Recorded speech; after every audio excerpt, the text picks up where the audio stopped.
Si maintenant on parle un peu plus de l'emploi en technologie de l'information au Québec. Donc, Perla nous a présenté un peu tout à l'heure le Québec en entier. Il est certain qu'il y a des emplois en technologie de l'information partout au Québec, mais une très grande majorité des emplois vont se retrouver dans la région de Montréal et dans la ville de Québec. À titre d'information, je vous ai mis les pourcentages environ de compagnies recrutant en technologie de l'information au Québec. Montréal, 73%, Québec, Ville de Québec, 8%. Pourquoi il y a une si grande différence entre les pourcentages? C'est qu'à Montréal, il y a une plus grande diversité d'entreprises recrutant en technologie de l'information, étant donné l'ampleur de la région. Et dans la Ville de Québec, vous allez surtout retrouver un grand nombre de postes en technologie de l'information pour le gouvernement du Québec. Et il y a aussi également de très, très grandes entreprises dans le domaine de l'assurance qui vont recruter dans le secteur de la Ville de Québec. Maintenant, si je vous parle un peu plus précisément de chaque ville, donc si on commence par la Ville de Montréal. Tout à l'heure, je vous indiquais qu'il y a une grande diversité d'entreprises dans la région de Montréal. Vous allez retrouver une variété d'entreprises de différents secteurs. Autant la très, très grande entreprise, à la moyenne entreprise, à la plus petite entreprise, et même les startups. Je vous ai donné un peu une idée au Québec, quand on parle de petites, de moyennes et de grandes entreprises, environ de combien d'employés on peut s'attendre à avoir dans l'entreprise lorsqu'on entend petite, moyenne et grande. Je vous ai donné également, parce que la grande entreprise est souvent l'entreprise qui attire le plus grand nombre de personnes lorsqu'on vient au Québec, lorsqu'on décide de s'établir au Québec. Mais sachez que la moyenne et la petite entreprise, vous avez de beaux défis, de beaux projets à l'intérieur de ces entreprises-là quand même. Mais pour vous donner une idée, on a dans la ville de Montréal, dans la région de Montréal, beaucoup de grandes entreprises dans différents secteurs. Financiers, économiques, commerce électronique, assurance, jeux vidéo, etc. De la communication dans la ville de Montréal. Et là, c'est important que j'attire votre attention sur un point très important. Les informations que je vous donne aujourd'hui sont vraiment spécifiques au secteur des technologies de l'information. Au Québec, cette industrie-là est comme un écosystème. Donc, les informations que je vous donne par rapport à ce marché ne sont pas nécessairement applicables à d'autres marchés si votre expertise ne se situe pas en technologie de l'information. Donc, à Montréal, il est évident que vous allez retrouver les deux langues dans la ville de Montréal, le français et l'anglais. Si vous voulez vous trouver un emploi, avoir accès à la majorité et voire la totalité des emplois dans le marché, être bilingue est essentiel. Et recommandé, pas essentiel justement, et recommandé. Beaucoup d'entreprises qui s'établissent à Montréal vont avoir aussi des bureaux, une portée à l'international, de là l'exigence parfois d'être en mesure de communiquer en anglais. Ceci dit, la langue prioritaire à parler pour s'établir à Montréal reste le français. C'est la langue officielle au Québec, c'est la langue dans laquelle vous allez vous exprimer avec vos collègues de travail, dans la rue, pour vous intégrer à la société. Donc, si vous désirez venir vous établir au Québec, dans la ville de Montréal, la première langue à apprendre serait le français. Et oui, un plus serait d'ajouter l'anglais afin de vous donner accès à toutes les opportunités. Et également, l'anglais va vous servir à avoir un avancement de carrière un peu plus diversifié. Si vous parlez que l'anglais, c'est possible de vous établir à Montréal, mais vous allez avoir accès à des opportunités beaucoup plus restreintes et votre intégration à la société et vos opportunités de croissance dans votre carrière vont être beaucoup plus limitées aussi. Maintenant, si on parle un peu plus en détail de la ville de Québec, la capitale nationale. Donc, tout à l'heure, comme je vous l'ai mentionné, la ville de Québec, on retrouve un très, très, très grand nombre de postes dans le secteur public. C'est un secteur qui est en effervescence où de plus en plus il y a de postes en informatique qu'on voit arriver dans le marché et dans le secteur public également. Comme Céleste nous l'a mentionné tout à l'heure, il y a aussi une autre diversité d'entreprises qui offrent des postes en technologie de l'information, mais vous allez en retrouver un grand pourcentage dans le secteur public. Maintenant, au niveau de la... Oh, excuse-moi, Adriana. Effectivement, comme Adriana vient de mentionner, le français est primordial dans la ville de Québec. L'anglais, comme Céleste nous mentionnait, est un atout parce que les entreprises vont avoir une portée internationale aussi dans la ville de Québec. Mais ceux et celles qui veulent s'établir dans cette ville-là, si vous ne parlez pas français, vous avez des chances minimes de pouvoir vous trouver un poste en informatique dans la ville de Québec. Donc, le français, au Québec, de manière générale, reste la langue à devoir apprendre avant d'avoir un projet d'immigration, que ça soit temporaire ou que ça soit permanent. L'apprentissage de la langue française est très, très, très important pour pouvoir venir vous établir dans notre province. Maintenant, probablement l'information... j'ai encore oublié, Adriana. Désolée. Maintenant, probablement une information qui intéresse les gens qui sont dans le domaine des technologies de l'information. Qu'est-ce qui se trouve dans le secteur des TI au Québec? À quel salaire je peux m'attendre? Eh bien, vous avez une information ici qui est pas une liste complète, pas non plus des salaires qui sont vraiment très définis, mais pour vous donner une idée générale du type de poste que vous pouvez retrouver et de la braquette salariale qui couvre ces postes-là. Je vous ai mis une liste ici. Ce sont des postes qui, en ce moment au Québec, sont en très grande demande, qu'on voit quand même avec une très grande quantité dans le marché. Et je vous ai donné les salaires moyens. Donc, tout dépendamment de votre expérience, de la complexité de votre expérience, du niveau de communication que vous allez avoir, votre salaire va pouvoir varier en conséquence. Les chiffres que vous voyez en avant, ce sont des salaires annuels pour des postes permanents. Okay? Et les salaires annuels au Québec, on parle de salaire annuel au Québec et non pas mensuel par mois. C'est bien important que vous compreniez ça. Si jamais vous faites une recherche d'emploi sur des sites québécois, les chiffres que vous allez voir pour des postes permanents sont toujours de manière annuelle. Donc, si on prend programmeur, c'est 60 000 par année à 95 000 par année. Une autre information probablement qui est intéressante à connaître aussi pour le marché québécois des technologies d'information, TI, c'est les technologies que l'on retrouve. Qu'est-ce qui est en demande au Québec? Qu'est-ce que les entreprises recherchent?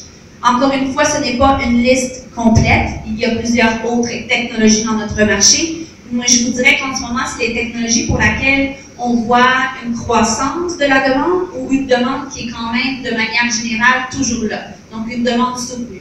Je ne vous ferai pas l'énumération des technologies. Je crois que vous êtes capable de les lire autant que moi. Cependant, si vous avez des questions par rapport plus précises par rapport à une technologie dont vous avez l'expérience et que vous voulez connaître la pertinence sur le marché, ça me fera plaisir de répondre à cette question-là également. Les secteurs qui sont en plus grande demande ou en effervescence dans le marché québécois des TI, nous avons fait une recherche et on a essayé de vous donner vraiment une idée des marchés qui vont avoir une croissance dans les prochaines années, donc jusqu'en 2019 pour les perspectives au niveau de l'emploi. Donc, vous avez des secteurs comme le commerce électronique, le secteur du mobile, des objets, l'Internet des objets connectés, le FinTech, qui est toutes les technologies ou toutes les applications reliées au domaine financier. Vous avez également le cloud, le big data, l'assurance, pas l'assurance, la sécurité informatique et les jeux vidéo. Ce sont vraiment des secteurs au Québec qui sont présents autant à Montréal qu'à la ville de Québec et qui vont connaître une croissance, une demande plus élevée en informatique. Maintenant, la question que l'on reçoit souvent sur nos courriels, via notre site web, c'est est-ce possible de s'établir au Québec en n'ayant aucune expérience canadienne dans le marché? Donc, des gens qui, comme vous, veulent venir s'établir comme résident permanent ou avec une opportunité de travail temporaire, oui, c'est possible. Maintenant, comment le faire? qu'est-ce qui fait en sorte que vous allez réussir votre intégration au marché québécois des TI? Bien, il faut détenir le bon profil, la bonne attitude et avoir une bonne préparation et un niveau de communication adapté à votre secteur d'expertise. Je vous donnerai un peu plus de détails par la suite. Qu'est-ce qu'un bon profil? Une bonne attitude également, il faut avoir une persévérance, il faut faire les recherches nécessaires pour bien se préparer au marché québécois des TI. Cette préparation-là se fait quand même assez longtemps avant d'arriver au Québec. Il faut connaître le marché, il faut connaître la valeur de votre profil par rapport au marché et comment vous devez vous préparer avec votre expérience, vos connaissances, vos compétences pour bien intégrer le marché. Et seulement pour ajouter, la préparation va être bonne à faire aussi si vous décidez d'appliquer l'émission de recrutement en ligne avec Québec International ou que vous décidez de venir sous la résidence permanente pour vous établir de manière permanente au Québec. Vous allez peut-être me demander, OK, comment je me prépare? Nous avons bâti des outils qui sont disponibles en ligne pour vous aiguiller, vous aider dans votre préparation. Vous pouvez trouver l'outil principal sur notre site web, ou sinon, nous avons bâti aussi une chaîne YouTube qui s'appelle Abacus Talent, où vous avez des vidéos explicatives sur comment vous préparer pour le marché québécois des TI. Et dans notre guide principal sur notre site web, il y a aussi un exemple de CV. Donc, tout à l'heure, Céleste parlait du CV pour la question de recrutement en ligne. Si vous voulez avoir un exemple, voir c'est quoi un bon CV québécois, le CV que nous avons mis sur notre site web est un CV qui a été bâti avec la connaissance du marché, autant au niveau des entreprises que des besoins qui sont dans le marché. Maintenant, qu'est-ce qu'un bon profil pour le marché québécois des TI? Qu'est-ce que les entreprises recherchent le plus? Si une personne décide d'immigrer au Québec, lesquels d'entre eux vont avoir le plus de succès? Eh bien, il faut détenir un minimum de 3 ans d'expérience dans votre secteur d'expertise pour pouvoir augmenter vos chances de trouver un emploi au Québec. Notre marché est présentement en pénurie de main-d'œuvre. Qu'est-ce que la pénurie de main-d'œuvre signifie? C'est-à-dire qu'il n'y a pas assez de professionnels dans le marché local pour pouvoir combler les postes que les entreprises ont à pourvoir. De là, le ministère de l'Immigration, qui met un emphase sur les professionnels en informatique, c'est pour aider le marché et la pénurie de main-d'œuvre. Le marché est à la recherche en grand nombre de professionnels maintenant.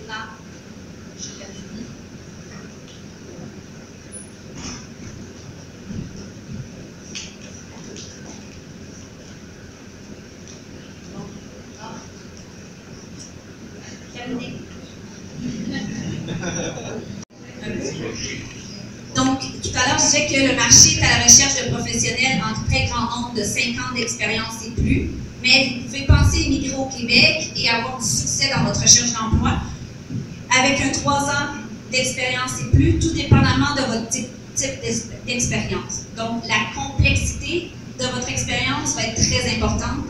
Les technologies avec lesquelles vous avez de l'expérience également. Si ce n'est pas des technologies qui sont recherchées dans le marché québécois, ça va être plus difficile de s'intégrer et de trouver un emploi. Cependant, si vous détenez 3 ans d'expérience avec une technologie qui est en demande et vous avez une expérience quand même assez complexe, là, vous êtes en meilleure position pour vous trouver un emploi. De vos années d'expérience et de votre profil technique, il y a la communication. Ce facteur-là va être primordial pour votre réussite d'intégration, de recherche d'emploi, pour votre projet d'immigration au Québec. Donc, je le répète, l'idéal au Québec, c'est de connaître le français et l'anglais, mais le français est primordial au niveau de l'emploi, au niveau de l'intégration sociale et au niveau, si vous voulez vivre vraiment au Québec, peu importe la ville où vous allez décider de vous établir, le français va rester quand même la langue officielle de la province dans laquelle vous allez vivre tous les jours. Donc, l'idéal, le bilinguisme, primordial, le français. Et pour terminer, tout à l'heure, Perla nous a parlé pour la résidence permanente d'un système de points. Détenir un baccalauréat en informatique ou tout diplôme connexe à l'informatique reste un atout de taille dans notre marché. Les entreprises vont souvent rechercher, vous allez voir ça dans les offres d'emploi, détenir un baccalauréat en informatique ou tout autre domaine connexe à l'informatique, c'est un atout. Ce n'est pas obligatoire, mais c'est un atout important parce que les entreprises vont reconnaître le fait que lorsque vous avez un baccalauréat, vous avez un certain niveau de connaissance et vous avez appris des méthodes, des langages, des choses que vous devez connaître pour bien travailler dans le domaine de l'informatique. Et un diplôme à titre informatif au système de pointage que Perla parlait tout à l'heure, un diplôme comme ça vous donne 16 points, qui est le niveau le plus élevé de points que vous pouvez avoir pour un diplôme. Donc, pour terminer cette présentation-là, nous avons pensé partager avec vous une vidéo témoignage d'une personne vivant au Brésil qui a décidé d'émigrer au Québec il y a maintenant cela de 18 mois, 1 an et demi. Donc, Raphaël nous raconte qu'est-ce qu'il a fait avant d'arriver au Québec, comment il s'est préparé et quels sont les résultats maintenant qu'il a au Québec. Donc, je ne sais pas si on peut partir la vidéo de Raphaël.